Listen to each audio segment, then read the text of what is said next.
Մարդկանց ուղարկավորում էին կարասների մեջ մտածելով, որ կարասը նման է կնոջ արգանդի եւ մարդիկ ինչպես որ լույսաշխար են գալիս, այդպես էլ պետք է այդպես սաղմնային վիճակով էլ իրենք ուղարկավորվեն եւ վերածնվեն գնալով հանդերձյալ աշխարհ։ Անտիկ շրջանի հուղարկավորության այս ծեսն այսօր հնագետների ուշադրության կենտրոնում է։ Կոտրելով կարասի վերնամասը տեղադրում են մարմինը, ապա փակում բեկորով։ Հայաստանի, Ղարաբաղի եւ Նախիջևանի տարածքում հայտնաբերվել է շուրջ 300 նման թաղում, որոնց թվում են նաև արմավիրի կարասային թաղումները։ Արմավիրը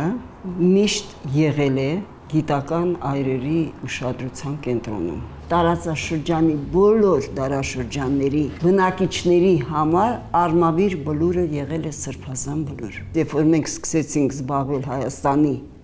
հայկական լեռնաշխարհի կարասային թաղումներից,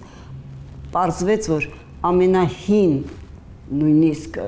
մեր պեղողները Սևանի ավազանում կլինի, որտեղ կլինի, ամենտեղ հանդիպել են անընդհատ կարասային թաղումների, նույնիսկ բրոնզեդարյան թաղման մեջ փոքրիկ պուլիկում երեխայի ոսկորների թաղումներ։ Արմավիրի կարասային թաղումները պեղվել են 1970-ից 90-ական թվականներին, հնագետ Ինեսա Կարապետյանի ղեկավարությամբ։ Դրանք թվագրվում են մեր թվարկությունից առաջ 6-րդ դարից մինչև մեր թվարկության 3-րդ դարերով։ Արմավիրի պեղումների վերաբերյալ նաև հոդված է հրատարակվել։ Համահեղինակ Արմինե Գաբրելյանի խոսքով կարասներում բացի կմախքից հայտնաբերվել են նաև անհատի անձնական իրեր, զարդեր, փոքրանոթներ եւ այլ իրեր։ 2022-ին կարասային թաղում հայտնաբերվել էր նաև Ջրատար անցկացնելիս պատահական հայտնաբերել էին անտիկ թաղումներ, կարասային եւ հետո պարզվեց նաեւ քարարկային եւ կարասային թաղումներից մեկում հայտնաբերվել էր կնոջ եւ երեխայի թաղում եւ միաժամանակ միևնույն կարասի մեջ կովի եւ հորթուկի գանք։ Նման